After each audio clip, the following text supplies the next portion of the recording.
Hi நண்பர்களே, நலம் 360 சேனலுக்கு உங்களை அன்போடு வரவேற்கிறேன். இன்றைக்கி நம்ம வீடியோவில் எதை பற்றி பேச போகிறோன்னா, நம்ம ஊரில் வீடுதோறும் சாப்பாடு மெசேஜில் வந்து சேர்கிற ஒரு முக்கியமான உணவுப் பொருளை பற்றி தான் தெரிஞ்சுக்க போகிறோம். அதுதாங்க வெண்ணெய். இந்த வெண்ணெய் அப்படின்னா என்ன, அது எப்படி தயாரிக்கப்படுது, வெண்ணெய் பழங்காலத்தில் இருந்த உணவிலையும் மருத்துவத்திலையும் அழகிலையும் எப்படி பயன்படுத்தப்படுது, இது எல்லாத்த பற்றியும் நம்ம இன்றைக்கி விரிவாக தெரிஞ்சுக்க போகிறோம். இன்றைய காலத்தில் ஆரோக்கியம் பற்றி நிறைய வாதங்கள் போயிட்டுருக்கு. இந்த வெண்ணெய் நல்லதா கெட்டதா அப்படின்னு ஏகப்பட்ட கேள்விகள் நமக்குள்ளே எழுந்துட்டுருக்கு. அதுக்கு எல்லாத்துக்கும் ஒரு விடையாக இந்த வீடியோ இருக்க போகுது. வெண்ணெய் அப்படிங்கிறது பலரோட உணவில் ஒரு அங்கமாக இருந்துட்டுருக்குங்க. குறிப்பாக சைவ பிரியர்களுக்கு இது ஒரு ஆகச்சிறந்த உணவுன்னு சொல்லப்படுது.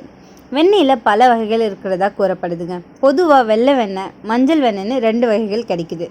வெள்ளை வெண்ணெய் ஃப்ரெஷ் க்ரீம் மூலம் தயாரிக்கப்படுதுனும் இது வெளி நேரத்தில் காணப்படும் அப்படின்னும் சொல்லப்படுது. இதில் ஆரோக்கியமான கொழுப்புகள் அதிகமாக இருக்காங்க. இன்றைக்கி நம்ம வீடியோவில் இந்த பட்டரோட ஆரோக்கிய நன்மைகள் என்னென்னன்றதை பற்றி விரிவாக தெரிஞ்சுக்க போகிறோம். அதுக்கு முன்னாடி நலம் 360 சேனலை சப்ஸ்கிரைப் பண்ணாதவங்க சப்ஸ்கிரைப் பண்ணிக்கோங்க. மறக்காமல் பக்கத்தில் இருக்க பெல் ஐக்கானை ப்ரெஸ் பண்ணிக்கோங்க. வாங்க வீடியோக்குள்ளே போகலாம். ஃபர்ஸ்ட்டு வெண்ணெய் அப்படின்னா என்னன்னு தெரிஞ்சுக்கலாம். பாலோட க்ரீம், மோர்லேருந்து தயாரிக்கப்படுற பால் சார்ந்த உணவுப் பொருள் தாங்க இந்த வெண்ணெய். இந்த வெண்ணெய் சாதாரண பால் வெண்ணெய், உப்பு சேர்க்கப்பட்ட வெண்ணெய், உப்பு இல்லாத வெண்ணெய், நெய்யாக மாற்றப்படுற வெண்ணெய்னு பல வகையில் இருக்குது. அந்த காலத்துலலாம் கிராமங்களில் மோர்லேருந்து கையால் அடித்து வெண்ணெயை பிரித்து எடுப்பாங்க. இந்தியாவோட மரபு மருத்துவத்துலேயும் ஆயுர்வேதத்துலேயும் இந்த வெண்ணெய், நெய் பற்றிய நிறைய குறிப்புகள் இருக்குது. குறிப்பாக சொல்ல போனோன்னா இந்த வெள்ளை வெண்ணெயில் ஆராச்சிடோனிக் அப்படின்ற ஒரு அமிலம் இருக்குது. இது ஒரு கொழுப்பு அமிலம் சொல்லப்படுது. இது மூல வளர்ச்சியில் முக்கிய பங்கு வகிக்குதுன்னு நிபுணர்கள் கூறுகிறாங்க. இது குழந்தைகளுக்கு ரொம்பவே பயனுள்ளதாக இருக்கும். ஏன்னா இது அவங்களோட அறிவாற்றல் செயல்பாடுகள் மற்றும் ஒட்டுமொத்த மூளை வளர்ச்சியும் ஆதரிக்குதாமா. எனவே நல்ல மூளை ஆரோக்கியத்திற்கு வெள்ளை வெண்ணெயை உணவில் சேர்த்துக்கொள்வது ரொம்பவே நல்லது. நம்ம உடலுக்கு அவ்வளவு நன்மை கிடைக்கும். இந்த வெள்ளை வெண்ணெயில் என்னென்ன சத்துக்கள் இருக்குதுன்னு தெரிஞ்சுக்கோங்க. இந்த வெண்ணெயில் கால்சியம் மற்றும் வைட்டமின் ஏ நிறைஞ்சிருக்கு. இது மட்டும் இல்லாமல் பொட்டாசியம், நார்ச்சத்து மற்றும் புரதம் அதிக அளவில் இருக்குது. இதில் உள்ள ஆரோக்கியமான கொழுப்பு ஆரோக்கியத்துக்கு ரொம்பவே நன்மை பயக்குது. மேலும் வைட்டமின் டி மற்றும் பாஸ்பரஸ் போன்ற சத்துக்களும் இந்த வெண்ணெயில் அதிகமாக இருக்குது. இந்த வெண்ணெய் எடை குறைக்க உதவுதுன்னு சொன்னால் உங்களால் நம்ப முடியுதா? ஆமாங்க, பெரும்பாலானவங்க வெண்ணெயில் கொழுப்பு சத்து இருக்கதாக நினச்சிட்ருக்காங்க. குறிப்பாக இதை சாப்பிட்டா உடல் எடை கூடிடும்னு அவங்க நினச்சி பயப்படுவாங்க. ஆனால் இது ரொம்பவே தவறான ஒரு கருத்து. ஆரோக்கியமான கொழுப்பு உங்கள் எடை இழப்பிற்கு புரதம் போல் ரொம்பவே பயனுள்ளதாக இருக்கும். அதன்படி வெண்ணெயில் ஆரோக்கிய கொழுப்புகள் நிறைஞ்சிருக்கு. வெள்ளை வெண்ணெயில் லெசித்தின் நிறைஞ்சிருக்கு. இது ஒரு வகை கொழுப்பு. இது வளர்ச்சி மாற்றத்தை அதிகரிக்க உதவுது. உடல் எடையை குறைப்பதற்கு ஆரோக்கியமாகவும் இருக்க இது ரொம்பவே ஒரு முக்கியமான பொருள்னு சொல்லப்படுது. எலும்புகளை வலுவாக்கும். வெள்ளை வெண்ணெயில் உங்கள் மூட்டுக்களை வலுவாக்க உதவுதுன்னு சொல்லப்படுது. இதில் கால்சியம் நிறைஞ்சிருக்கு. அதனால தான் இந்த வெண்ணெய் மூட்டு வலிக்கான சிறந்த சிகிச்சையாக கருதப்படுது. நீங்கள் மூட்டு வலியால் அவதிப்பட்டீங்கன்னா ஒரு தேக்கரண்டி வெண்ணெயை உங்கள் உணவில் சேர்த்துக்கொள்ளலாம். இந்த வெண்ணெயில் இருக்கிற vitamin E, vitamin A, vitamin K2 உள்ளிட்ட கொழுப்புகள் கரையக்கூடிய வைட்டமின்கள் அப்படின்னு சொல்லப்படுது. பெரும்பாலானோர் வைட்டமின் இ மற்றும் வைட்டமின் ஏ ஆகியவற்றை நிரப்ப காய்கறிகள், பழங்கள் மற்றும் பிற உணவுகளை அழுகின்றிருக்காங்க. இது எல்லாமே நம்மளோட வெண்ணெயில் இருக்குது. அதே போல் வைட்டமின் K2 அப்படின்றது எளிதாக அடைய முடியாதுங்க. காரணம் என்னென்னா வைட்டமின் K2 பல ஆரோக்கிய நன்மைகளை கொண்டிருக்கு. இந்த வெண்ணெய் சாப்பிட்றதன் மூலம் இது உங்களுக்கு கிடைக்கும். ஆரோக்கியமான சருமத்தை கொடுக்குது. ஆன்டி ஆக்சிடென்ட்கள் மற்றும் வைட்டமின் இ நிறைஞ்ச வெள்ளை வெண்ணெயில் உங்கள் சருமத்திற்கு மிகவும் நல்லது. மேலும் வெண்ணெயில் உள்ள வைட்டமின் ஏ மற்றும் கொழுப்பு அமிலங்கள் சருமத்தை ஈரப்பதமாக்கி மென்மையாகவும் பளபளப்பாகவும் மாற்றுது. இதை தொடர்ந்து சாப்பிட்டு வந்தீங்கன்னா சருமத்திற்கு இயற்கையான பொலிவு கிடைக்கும். நோய் எதிர்ப்பு சக்தியை அதிகரிக்குது. வெண்ணெயில் நிறைவுற்ற கொழுப்புகள், வைட்டமின் ஏ மற்றும் வைட்டமின் டி இருக்குங்க. இது உங்கள் நோய் எதிர்ப்பு சக்தியை அதிகரிக்கவும் உதவுது. தொற்று நோய்கள் மற்றும் பிற பிரச்சனைகளை எதிர்த்து போராட உங்கள் உடலை தயார்படுத்துது.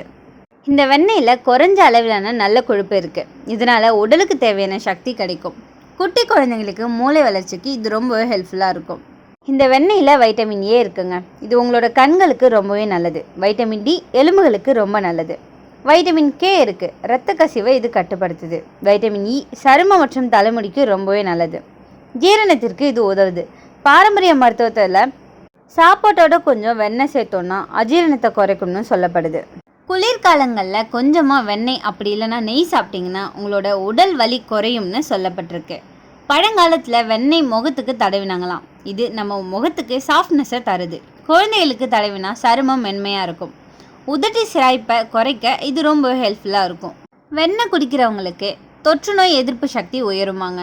சிறுவர்களுக்கு சிறந்த சக்தி ஊட்டமாக இந்த வெண்ணெய் இருக்கும். இம்யூனிட்டிக்கு ரொம்பவே உதவுது. ஹெல்த்தி ஃபேட் இருக்கும் காரணத்தால் கான்சன்ட்ரேஷன் மற்றும் மெமரி ஷார்ப்பன் ஆகும். மாணவர்களுக்கு மூளையின் வளர்ச்சிக்கு இது ரொம்பவே உதவியாக இருக்குது. இதில் கவனிக்க வேண்டிய விஷயம் என்னென்னா, சில பக்க விளைவுகள் இருக்க தான் செய்யுது. அதிகப்படியான கொழுப்பு அதிகமாக சாப்பிட்டோன்னா கொலஸ்ட்ரால் அதிகரிக்கும். இது இதய நோய் ஏற்படும் அபாயத்தை உண்டாக்கும். உடல் எடையை அதிகரிக்கும். அதிகமாக வெண்ணெய் சாப்பிட்டா ஒபிசிட்டி, சதையை கூட்டும். லாக்டோஸ் இன்டாலரன்ஸ் சிலருக்கு பால் சார்ந்த பொருள் செரிமானிக்காது. ப்ளோட்டிங், டைரியா மாதிரியான பிரச்சனைகள் ஏற்படும். ஸோ ரொம்பவே கவனமாக இருக்கணும். சர்க்கரை நோயாளிகளுக்கு அபாயம். அதிகமாக சாப்பிட்டா சுகர் இம்பேலன்ஸ் ஆகலாம். சிலருக்கு அஜீரணம், அசிடிட்டி ஏற்படும். வயிற்றுக்கோளாறுகள் ஏற்படும் அபாயம் இருக்குது. அலர்ஜிக் ரியாக்ஷன் இருக்கவங்க, பால் அலர்ஜி உள்ளவங்களுக்கு இந்த வெண்ணெய் பாதிப்பை ஏற்படுத்தலாம். அப்படின்னா இந்த வெண்ணெய் எவ்வளோ சாப்பிடலாம்? ஒரு நாளைக்கு சுமார் 1-2 டீஸ்பூன் அளவு தான் இது சாப்பிட்றது நமக்கு நல்லதை தரும். குழந்தைங்களுக்கு சிறிய அளவு, வளர்ச்சிக்கு ரொம்பவே நல்லது. பெரியவங்களுக்கு அளவோடு சாப்பிடணும். இந்த வெண்ணெயில் வைட்டமின் ஏ, கால்சியம் மற்றும் நோய் எதிர்ப்பு சக்தியை அதிகரிக்கும் பண்புகள் இருக்குது. இது பற்கள் மற்றும் எலும்புகளோட வளர்ச்சிக்கும் உதவுது. இதனை அளவுக்கு அதிகமாக நம்ம சாப்பிட்டோம்னா நல்லதில்லை அப்படின்றதையும் கவனத்தில் வச்சுக்கணும். வைட்டமின்கள் நிறைஞ்ச ஒரு பொருள் தான் இந்த வெண்ணெய். குறிப்பாக வைட்டமின் ஏ வெண்ணெயில் அதிக அளவில் இருக்குங்க. இது கொழுப்பில் கரையும் வைட்டமின்னு சொல்லப்படுது. வெண்ணெயில் இருக்கிற கால்சியம் பற்கள் மற்றும் எலும்புகளோட வளர்ச்சிக்கு உதவுது. வெண்ணெய் சாப்பிட்றதால நோய் எதிர்ப்பு சக்தியை அதிகரிக்க முடியும். வெண்ணெய் நமக்கு ஆற்றலை தருது. அளவோடு இதை பயன்படுத்தணும். வெண்ணெயை அளவுக்கு அதிகமாக சாப்பிட்டோன்னா நல்லதில்லை. வெண்ணெய் ஒரு ஆரோக்கியமான உணவின் ஒரு பகுதியாக இருக்க வேண்டும். இந்த வெண்ணெயிலிருந்து நெய் தயாரிக்கப்படுதுங்க. நெய் ஜீரணத்துக்கு ரொம்பவே சுலபமாக இருக்கும். ஆனால் வெண்ணெய் கொஞ்சம் சிரமமாக தான் இருக்கும். நெய் அதிக ஆரோக்கியம் கொண்டது. ஆனால் வெண்ணெய் கொஞ்சம் சுவைக்காக தான் எடுத்துப்பாங்க. அப்படின்னா நண்பர்களே, நீங்கள் இந்த வெண்ணெய் நமக்கு நல்லதா கெட்டதான்னு கேட்டிங்கன்னா அதுக்கான ஒரே பதில் அளவோடு சாப்பிட்டா நல்லது, அதிகமாக சாப்பிட்டா கேடு.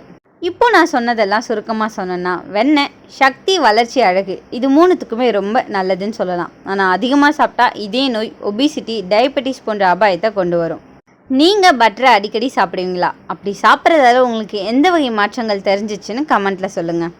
இன்றைக்கி நான் சொன்ன எல்லா விஷயங்களுமே உங்களுக்கு ஹெல்ப்ஃபுல்லாக இருக்கும்னு நம்புகிறேன். இந்த வீடியோ உங்களுக்கு பிடிச்சிருந்துச்சுன்னா லைக் பண்ணுங்கள், ஷேர் பண்ணுங்கள். மறக்காமல் நம்ம சேனலை சப்ஸ்கிரைப் பண்ணுங்கள்.